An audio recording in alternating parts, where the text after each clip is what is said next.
네티즌이 뽑은 가장 슬픈 이야기입니다. 우리 엄만 한쪽 눈이 없습니다. 난 엄마가 싫습니다. 우리 엄만 나물이나 약초나 닥치는 대로 캐다가 내다 파는데 난 쪽팔립니다. 초등학교 때 운동회 오지 말라고 그렇게 신신당부했는데 엄마는 꾸역꾸역 찾아왔습니다. 나는 정말 창피해서 뛰쳐나갔습니다. 아니나 다를까 학교에 갔더니 니네 엄마 한쪽 눈 없는 병신이지 아이들이 놀려댔습니다. 화가 치민 난 엄만 왜 한쪽 눈이 없어? 정말 창피해 죽겠어. 어머니는 묵묵부답이셨죠. 그래도 하고 싶은 말을 다 해서 그런지 난 속이 시원했답니다. 그날 밤 잠에서 깬 나는 부엌에서 숨죽여 울고 있는 엄마를 보았지만 울지 않았습니다. 한쪽 눈으로 우는 엄마가 정말 싫었습니다. 외눈박이 엄마가 믿고 가난이 믿고 내 처지가 미울 때마다 난 성공해야지, 꼭 성공해야지. 입술을 깨물며 악착같이 공부했습니다. 엄마를 떠나 서울에 왔고 당당히 서울대학에 입학했습니다. 결혼도 했고 내 집도 생겼습니다. 이젠 하나밖에 없는 딸아이도 예쁘게 큽니다. 행복하기만 하던 어느 날 딩동 딩동 누구세요? 누구야? 이런 젠장. 우리 엄마잖아. 하늘이 무너지는 듯 했습니다. 청혼할 때 난 어머니는 죽었어 속였죠. 난 당황하며 누구세요? 누구시냐니까요. 당장 가세요. 소리쳤고 어머니는 집을 잘못 찾아왔다며 얼버무리시며 떠났지만 난 울지 않았습니다. 이렇게 영원히 사는 거라고 생각하니 마음이 한결 가벼워졌습니다. 오랜만에 동창회에 가기로 했습니다. 회사 출장을 핑계 삼아 고향에 내려갔죠. 돌아오는 길에 아무래도 이상해서 집에 들렀습니다. 그런데 이게 웬 날벼락입니까? 어머니가 쓰러져 계셨습니다. 하지만 난 울지 않았습니다. 엄마의 손에 고개 종이가 쥐어져 있었는데 그건 저에게 주려던 편지였습니다. 사랑하는 내 아들아, 보아라. 엄마는 이제 살 만큼 산 것 같다. 이제 다시는 서울에 가지 않을게. 그러니 가끔씩 찾아와 주면 안 되겠니? 엄마는 네가 너무 보고 싶구나. 동창회 때 네가 올 거란 소리 듣고 무척 기뻤단다. 하지만 학교엔 가지 않기로 했어. 너를 생각해서 말이야. 엄마가 한쪽 눈이 없어서 정말 미안하구나. 어렸을 때 네가 교통사고로 한쪽 눈을 잃었단다. 엄마는 그냥 두고 볼 수가 없어서 내 눈을 주었지. 그 눈으로 엄마 대신 세상을 하나 더 보는 아들이 기특했단다. 엄마는 너를 한 번도 미워하지 않았어. 아들이 가끔씩 짜증냈던 것은 엄마를 사랑했던 그런 거라 생각해. 아들아, 내 아들아, 애미가 먼저 갔다고 울면 안 된다. 울면 안 된다. 사랑한다, 내 아들아. 갑자기 알 수 없는 게 마음 한쪽을 조여옵니다. 어머니가 주신 눈에서 눈물이 흐르고 있습니다. 모멸차게 행복을 위해 살아온 곳이 모질게 행복을 짓밟았군요. 너무 슬퍼서, 너무 아파서 고통을 잊으려 했는데 묻어버린 아픔 때문에 정말 기쁠 때에도 슬프게만 살아야 했습니다. 이젠 내 두 눈으로 세상을 기쁘게 보는 것이 한쪽 눈을 잃은 엄마의 아픔 때문이라고 말하겠습니다. 슬픔이 없어야 기쁨인 줄 알았는데 슬픔을 알고 나서야 비로소 기쁨을 깨닫습니다. 오 주님, 당신이 왜 그토록 비아돌로로사 슬픔의 언덕을 오르려 하셨는지 이제야 조금은 알 것만 같습니다. 우리 17절에서 22절까지 말씀을 같이 읽겠습니다. 다윗이 이 슬픈 노래로 사울과 그의 아들 요나단을 조상하고 명령하여 그것을 유다 족속에게 가르치라 하였으니 곧 활노래라. 야살의 책에 기록되었으니 이스라엘아 내 영광이 산 위에서 죽임을 당하였도다. 오라 두 용사가 엎드려졌도다. 이 일을 가드에게도 알리지 말며 아스골론 거리에도 전파하지 말지어다. 블레셋 사람들이 딸들을 제거할까 할례받지 못한 자의 딸들이 개가를 부를까 염려함이로다. 길보아 산들아 너희 위에 이슬과 비가 내리지 아니하며 재물 낼 발도 없을지어다. 거기서 두 용사가 방패가 버림받음이니라. 고 사울의 방패가 기름 부음을 받지 아니함 같이 됨이로다. 죽은 자의 피에서 용사의 기름에서 요나단의 활이 뒤로 물러가지 아니하였으니 사울의 칼이 헛되이 돌아오지 아니하였도다. 이 슬픈 세상에서 슬픔은 누구에게나 찾아옵니다. 슬픔을 완전히 해소할 수 있는 방법은 시간밖에 없지요.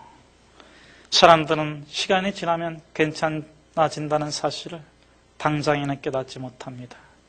그러나 반드시 다시 우리는 행복해질 것입니다. 아브라함 링컨의 말처럼 시간의 치료제는, 슬픔의 치료제는 시간입니다. 그런데 다윗은 슬픔을 이어가자고, 잊지 말자고, 노래를 만들어서 후손에게 가르치자고 합니다. 무엇 때문일까요? 다윗이 슬픔을 겪으면서 슬픔만 맛보았다면, 고통만 맛보았다면 결코 그렇게 하지 못할 것입니다. 슬픔이 계속되고 비통이 계속된다면 노래로 가르칠 필요도 없겠죠. 이제 긴 슬픔이 끝났습니다. 그 고역스러운 슬픔이 끝났습니다. 그렇기 때문에 다윗은 비가를 만들어 부르게 합니다. 아픔을 기억함으로 다시는 기쁨을 빼앗기지 말자고.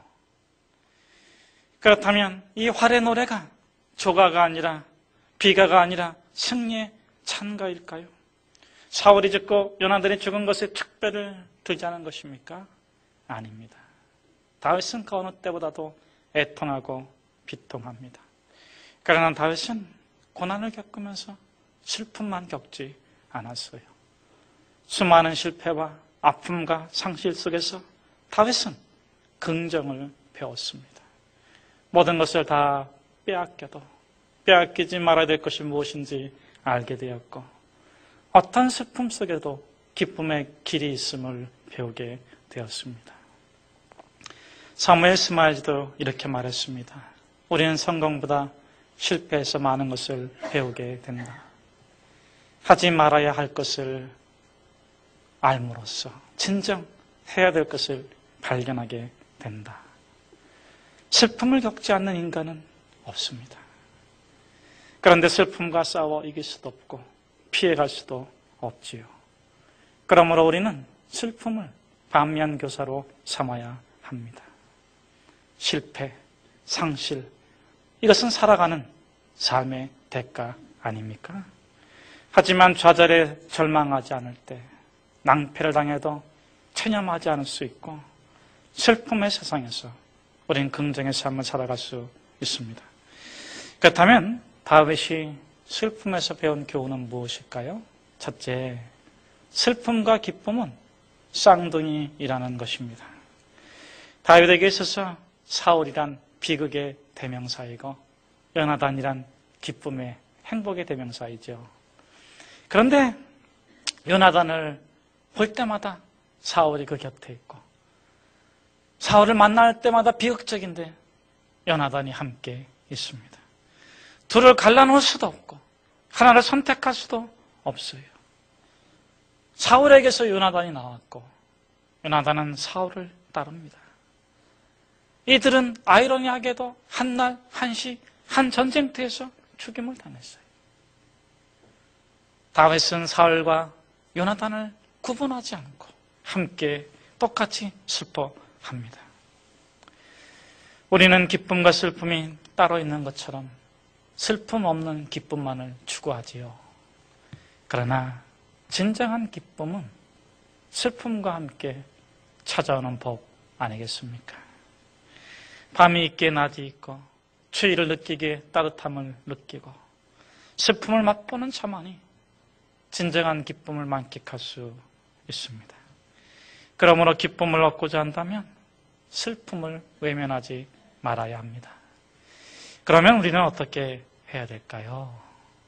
어려워도 힘들어도 슬픔을 받아들이고 아파해야 합니다. 울며 씨를 뿌리러 나간 자만이 기쁨으로 그단을 거두고 돌아올 수 있기 때문이죠. 둘째로는 슬픔을 통해 불필요한 잡동사니들을 다 버릴 수 있어야 합니다. 애통하는 자는 복이 있나니 저희가 위로를 받을 것입니다. 하나님은 애통하는 자의 눈물을 닦아주세요. 그러나 슬픔을 외면하거나 슬픔의 이유를 합리화하는 사람의 눈물을 닦아주지는 않으십니다. 왜냐하면 애통해야 하고 슬픔으로 마음이 깨끗해질 때야 비로소 인간은 믿음의 길을, 의로운 길을 걸어갈 수 있기 때문입니다. 예수님께서 말씀하십니다. 의를 위해 박해를 받는 자는 복이 있나니 천국이 그들의 것입니다. 나로 말미암아 너희를 욕하고 박해하고 거짓으로 너희를 거스려 악한 말을 할 때 너희에게 복이 있나니 기뻐하고 즐거워해라. 하늘에서 상이 큽니다. 눈물 흘리지 않고 덕하고 지저분하게 사는 것보다는 울고 또 울더라도 순전하고 거룩하게 사는 것이 좋지 않습니까? 둘째로 다윗이 슬픔에서 배우는 교훈은 무엇인가요? 슬픔이란 눈에서 멀어지면 작아지지만 기쁨이란 눈에서 멀어질수록 마음에서 커진다는 사실입니다. 다윗은 사울 때문에 견딜 수 없어서 결국 광야로 도망치고 블레셋으로 도망쳤어요. 멀리 가니까 그렇게 믿고 그렇게 증오했던 사울의 좋은 점도 보입니다. 아니, 연민이 생긴 거죠. 불쌍하게 느껴져요. 그래, 오죽했으면, 오죽 왕권을 지키는 게 어려웠으면 나 같은 어린 소년도 견제하고 제거하려고 했을까. 불쌍하게 느껴집니다. 100% 사랑하기에 합당한 사람도 없는 것처럼 100% 미운 사람도 없는가 봅니다. 다윗은 멀리서 사울의 긍휼한 마음으로 보니까 사울을 제가 저로의 기회를 잡았어도 미움을 붙잡지 않고 믿음을 붙잡습니다. 하나님의 기름 부으신 자를 내가 내 손으로 죽일 수 없다. 하나님이 죽이시든지 전쟁터에서 죽이시든지 나는 그를 죽이지 않겠다. 이 자부심으로 다윗은 미움을 이깁니다. 이때 다윗은 자신을 정복하지요. 꿈을 이루고 싶다면 자기를 먼저 정복해야 한다고 합니다. 자기를 정복하는 것은 욕망도 없고 야망도 없는 중용을 의미하지 않습니다. 평정심이란 증오하고 미우고 너무나도 싫어서 이에는 이, 눈에는 눈, 목숨에는 목숨으로 복수하고 싶지만 선으로 악을 이기는 능력입니다. 저는 저와 여러분이 그렇게 선으로 악을 이기게 하시는 거룩한 성령님으로 충만하기를 축복합니다. 어떤가요? 미움은 눈에서 멀어지면 작아지는데 사랑은 어떻습니까? 다윗은 요나단의 우정이 너무나도 귀해서 여인과의 사랑보다 승하다고 말했어요. 눈에서 멀어지면 우정도 작아질 줄 알았는데 이 다윗과 요나단은 멀어질수록 마음속에서는 더 큰 신의와 우정이 커져가는 것을 보게 됩니다. 어려울 때 힘이 되어주었던 너, 고통을 당할 적에 위로해 주었던 너, 나 때문에 아픔을 겪은 너, 나를 위해서 고난을 자청했던 너. 그러기에 멀어질수록, 볼 수 없을수록 마음에서는 더 크게 그리움과 갈망으로 사랑하고 존경하는 것이 아니겠습니까?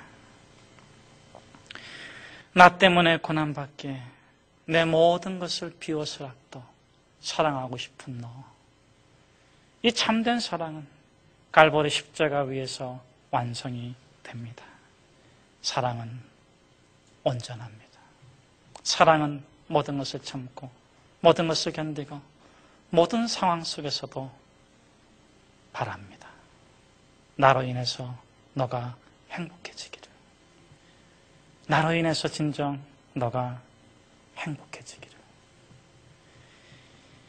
셋째로 다윗이 전하고자 하는 교훈은 무엇인가요? 악과 악이 다투고 선과 악이 충돌하지만 선과 선은 서로 모순되지 않는다는 것입니다. 요나단은 사울과 다윗 사이에 껴 있습니다. 우정과 충성 사이에 갈등해요. 그런데 요나단은 다윗을 따라 광야로 나가지 않고 사울을 따라 충성을 다합니다. 아버지가 잘못됐어요. 잘못된 생각을 하시고 잘못된 판단을 하시고 잘못된 행실을 하지만 충성을 선택합니다. 이렇게 자신을 따르지 않는 우정을 뒤로 하고 충성을 선택한 요나단을 다윗은 미워하거나 싫어하지 않고 여전히 사랑하고 흠모하고 존경합니다.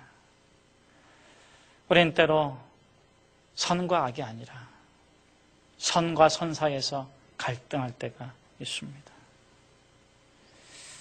그때 우리는 요나단처럼 하면 어떻겠습니까? 요나단은 망설이지 않습니다.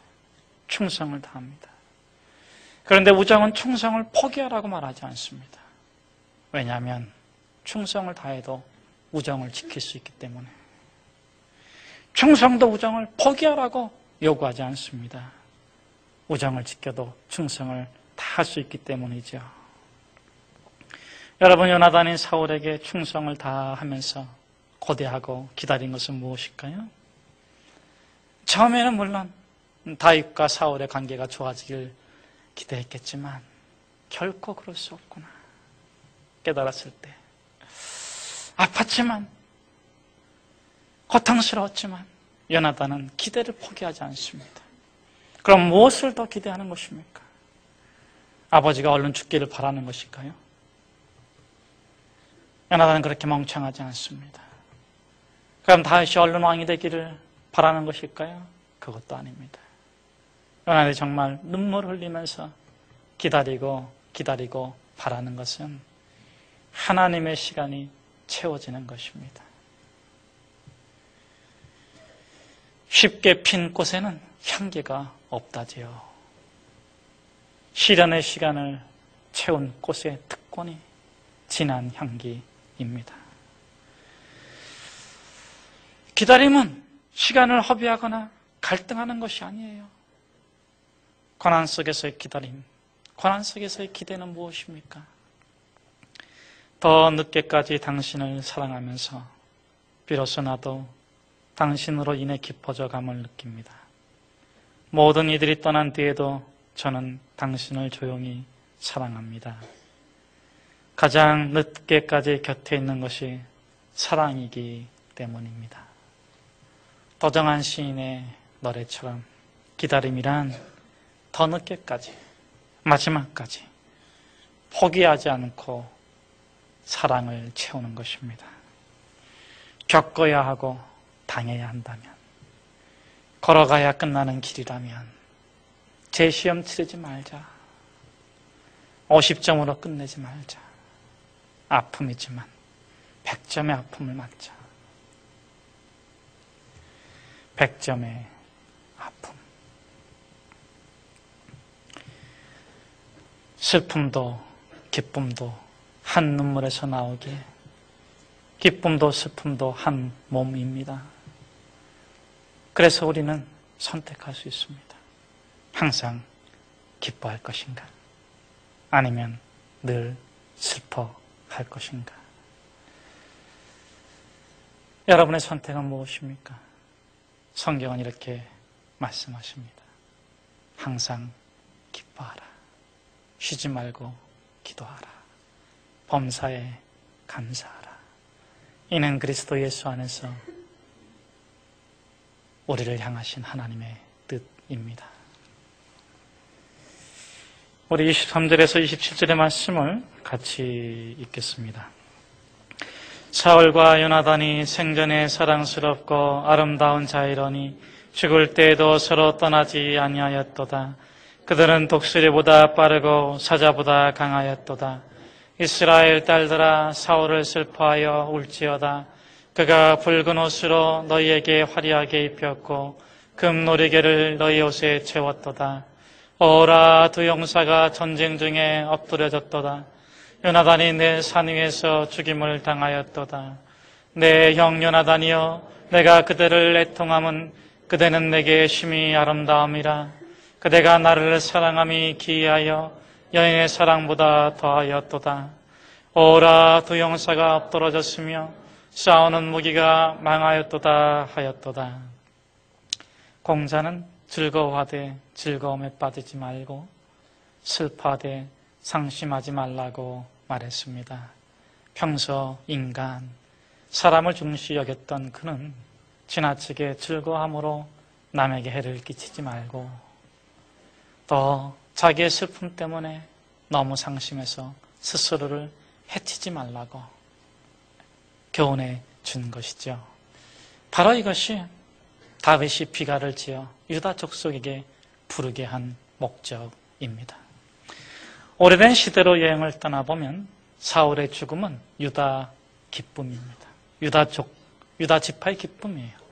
왜냐하면 그 당시는 이스라엘은 한 나라였지만 유다 한 지파와 나머지 11지파가 대립과 갈등의 구조를 갖고 있었습니다. 사울이 죽었습니다. 다윗이 왕이 될 것입니다. 그러면 어느 지파가 좋겠습니까? 유다 지파입니다. 사울이 왕권을 잃었습니다. 그러면 어느 지파들이 기득권을 빼앗기겠습니까? 사울이 좀 부족해도 사울이 왕권을 갖고 있어야 이 나머지 11지파가 좀 득세를 하는 거예요. 큰 슬픔은 많은 걸 용서해 줍니다. 사울이 살아있을 때는 좀 미운 점이 있었어요. 그런데 죽었다는 소식을 듣자 애통합니다. 다윗의 비가에서 나오는 것처럼 금노리개로 좋게 졌던 것들이 있었는데 의지했던 사울이 없어지는 비통함에 슬퍼하고 있습니다. 그런데 그동안 좀 눌려 있었다고, 그동안 좀 힘들었다고, 그동안 좀 상대적으로 손해봤다고 유다 지파가 사울이 죽은 것을 보고 기뻐하고 환희하고 잔치를 벌인다면 비통해하는 이 11지파가 분통해하지 않겠습니까? 얼른 다윗은 비가를 지어 부르게 합니다. 마을마다 조기를 내걸고 베옷을 입고 죄를 뒤집어 쓰고 분통하다. 이스라엘의 용사가 엎드려졌구나. 그는 독수리보다 높고 사자보다 강했는데 분통하다. 어찌하여 우리를 뒤에 두고 앞서갔는가? 좋아할 줄 알았어요. 기뻐할 줄 알았습니다. 그런데 슬퍼하고 애통해하는 유다 족속들을 보면서, 그 지파를 보면서 나머지 11지파가 뭘 느끼겠습니까? 함께 기뻐하는구나. 우리가 한 민족이구나. 적어도 다윗은 그렇게 외치고 싶은 거예요. 당신의 슬픔은 결코 나의 기쁨이 될 수가 없습니다. 당신의 애통함은 결코 우리의 즐거움이 될 수 없습니다. 우리는 당신들처럼 이렇게 슬프고 이렇게 애통합니다. 우리는 나뉘어진 민족이 아니라 한 민족입니다. 지나간 슬픔에 새로운 눈물을 낭비할 필요는 없지만 함께 울 때 함께 웃을 수 있습니다. 진정 슬퍼하는 사람만이 감당할 수 없는 슬픔을 기쁨으로 바꿀 수 있어요. 야곱은 다윗처럼 도망자의 삶을 살았죠. 그런 야곱이 이스라엘로 바뀌고 12지파의 조상이 됩니다. 네, 여러분, 이 야곱이 가장 슬펐을 때가 언제였을까요? 형에게 거짓말하고 아버지한테 쫓겨나갔을 때였을까요? 아니면 광야를 이렇게 가다가 베델에서 돌베개 하고 아무도 없는 하늘의 별들을 바라보면서 저 별은 눈물의 별, 저 별은 애통의 별, 저 별은 슬픔의 별, 그렇게 불렀던 시절이었을까요? 야곱에게 있어서 가장 큰 슬픔은 사랑하는 자를 통해서 옵니다. 라헬. 21년의 방랑의 세월, 도망자의 세월, 이방 땅에서 세월을 수일같이 느끼게 해줬던 라헬이 아들을 낳으면서 난산 때문에 죽어가요.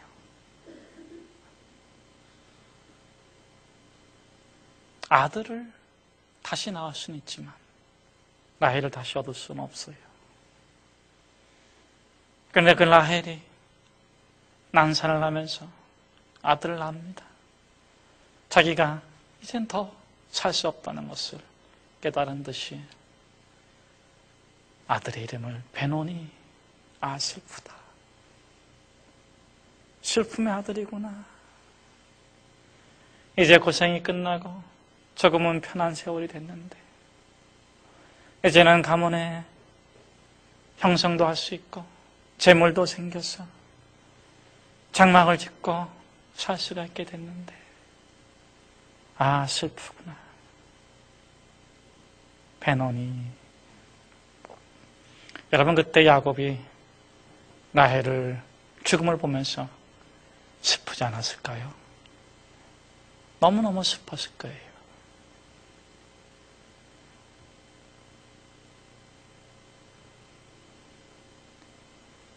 찬밤에 양우리를 지키다가 언선을 호흡 비비면서 발을 덩덩 구르고 있을 적에 라헬이 가지고 온 따뜻한 우유 한 잔 먹고 기뻐했었던 일도 생각났을 거고,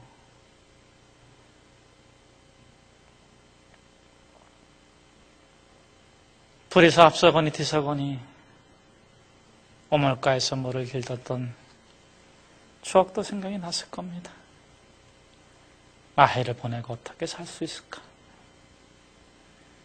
그런데 정말 슬퍼했던 이 야곱이 아들의 이름을 바꿔 불러요. 베노니.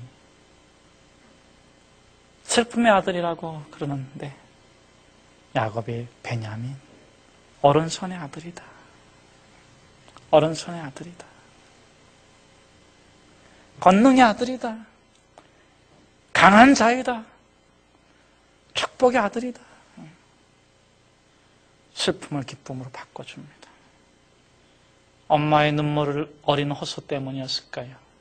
아니면 아빠의 눈물 어린 의지 때문이었을까요? 베냐민은요, 12지파 중에서도 가장 강하고 가장 번성하고 능력 있는 지파로 성장하고 커나갑니다. 진정 슬퍼하지 못했다면 슬픔을 기쁨으로 바꾸지 못하는 거예요. 진정 슬퍼하는 사람만이, 함께 슬퍼하는 사람만이, 울 수 있는 사람만이 웃을 수 있는 것입니다.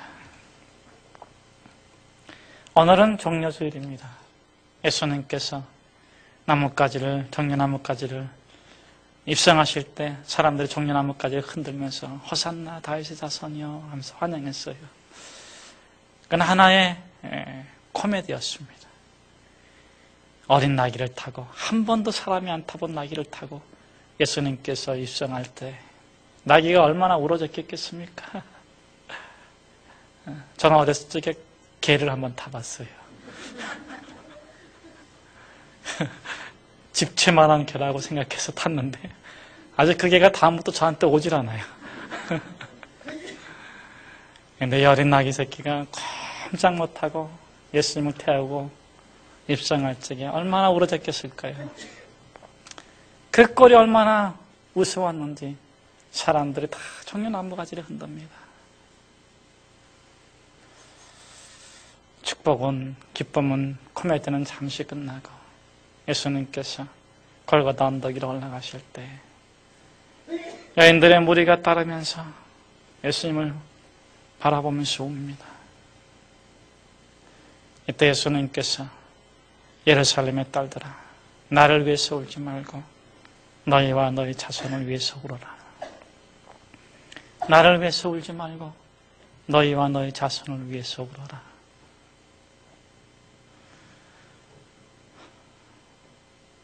예수님은 슬픔의 골고다로 올라가시지만 기쁨이 기다리고 있는 거예요. 그래서 예수님은 나를 위해서 울지 말라고, 너희 자신을 위해서 울으라고. 근데 이 예루살렘의 딸들은 예수님을 위해서는 울지만 자기 자신을 위해서는 못 울어요. 오늘날의 세태가 그런 것 같아요. 너무 다른 것을 위해서 많이 울어요. 택시 운전기사 아저씨도 나라를 위해서 울고, 동네 아줌마도 정치를 위해서 우는데, 정말 울어야 될 것은 우리 자신을 위해서, 우리 자신을 위해서. 왜요? 나를 위해서 울 수 있는 사람만이 슬픔을 기쁨으로 바꿀 수 있기 때문에. 내가 걸어가는 고난의 길, 내가 걸어가는 십자가의 길을, 그 길을 온전히 걸기 위해서 울 수 있는 자만이 십자가의 영광,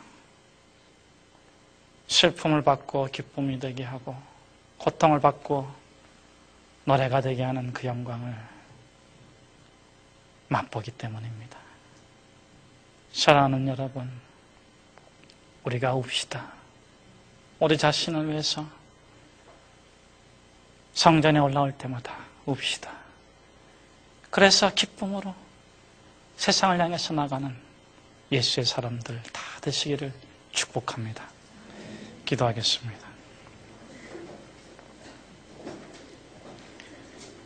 우리 영혼의 공감을 하시고 우리가 당하는 슬픔의 깊이를 아시는 주님, 영광을 받아주십시오.